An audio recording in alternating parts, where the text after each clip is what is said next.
Dear friends, welcome back to our journey through the life of Abraham.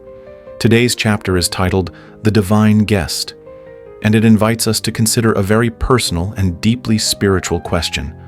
When God comes close, how do you respond? Sometimes, his arrival is grand, but more often, it's quiet, hidden, unexpected. And that's exactly how it happened for Abraham one hot afternoon, in the plains of Mamre. The Bible tells us in Genesis chapter 18, verse 1, "The Lord appeared to Abraham by the oaks of Mamre, as he sat at the tent door in the heat of the day." It wasn't a dream, it wasn't a vision, it was real. Abraham looked up and saw three men approaching. They looked ordinary enough, but something stirred in Abraham's spirit. Without waiting to fully understand, he ran to greet them.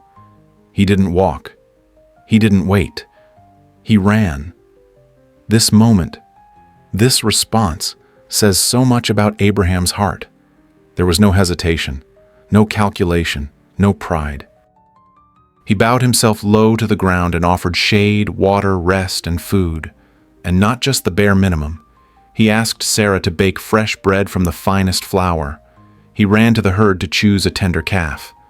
He stood by, humbly, as they ate.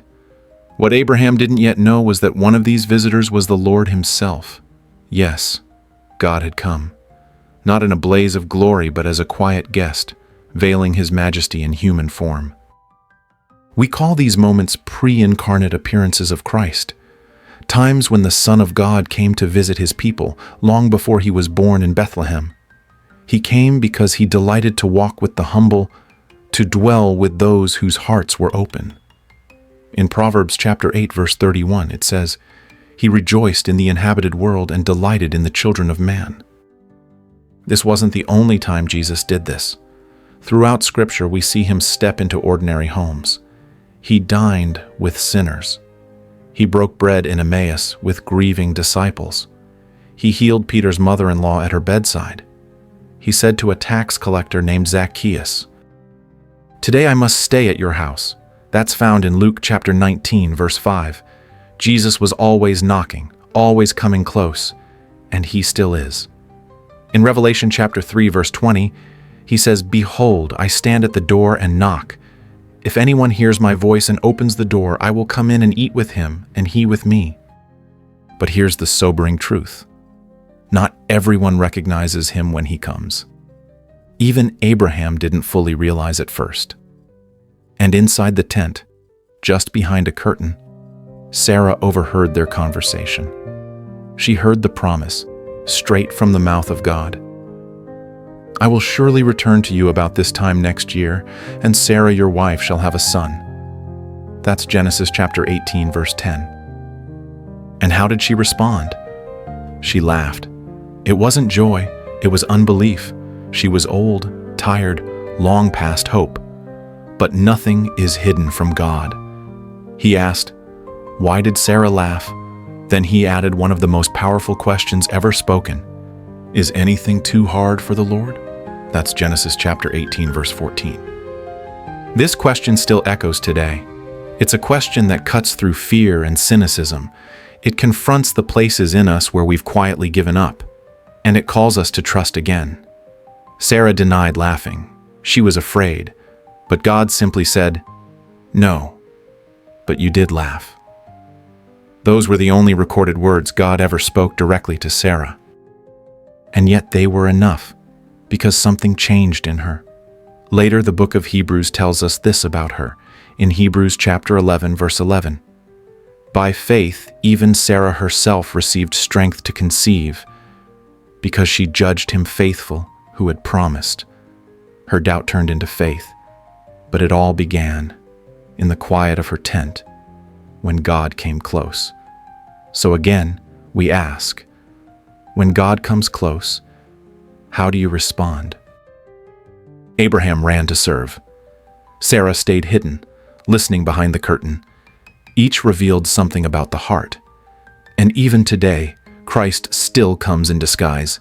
He may arrive in the form of a weary traveler, a sick neighbor, a hungry stranger. He may come through a simple moment of prayer or a quiet verse of Scripture. But so often, we're too distracted, too busy, too afraid of being interrupted, and we miss him.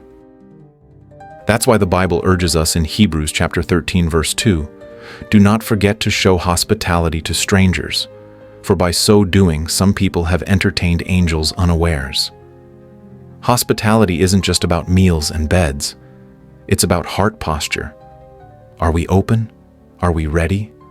Are we watching? There's a beautiful story told of a little German boy who, while setting the table with his mother for a humble meal, left the door open. When asked why, he whispered, "Maybe the Lord wants to come in and sit with us." And when a poor beggar arrived at their door, he said, "Perhaps the Lord could not come himself, so he sent this man instead." What a picture of childlike faith. And here's the thing, whenever God visits, he doesn't leave us empty. He always gives back more than we offer. He borrowed Peter's boat and filled it with fish. He borrowed 5 loaves and fed 5,000. He borrowed a widow's last meal, and her oil never ran dry. And when he visited Abraham, he left behind a promise, the promise of Isaac, the child of laughter. In the end, it's not about what we can give to God. It's about creating space for him to come and stay. Because faith makes room. Faith opens the door, faith prepares the meal, and waits in hope. And the greatest promises are often born in those sacred, quiet moments, when God comes close. So once again we ask, not just of Abraham or Sarah, but of ourselves. When God comes close, how will you respond? Will you run to meet him, or will you stay behind the curtain? Will you serve with joy, or dismiss the moment as impossible? Let us learn from Abraham's example of open-hearted faith, and from Sarah's journey from doubt to trust. Because the same God who visited Mamre still visits homes today, and he still asks, "Is anything too hard for the Lord?" Thank you for joining us in today's reading from Abraham, or The Obedience of Faith, by F.B. Meyer. This was Chapter 15, The Divine Guest. We invite you to continue reading with us, one chapter a day, as we walk together through this powerful book and discover what it means to live a life of faith. If today's story touched you or gave you something to think about, we encourage you to subscribe to our channel, turn on the notification bell, and share this journey with a friend. There's so much more ahead, so many stories that can shape our hearts and deepen our walk with God. Until next time, may your heart remain open, your eyes watchful, and your table ready for when the divine guest comes.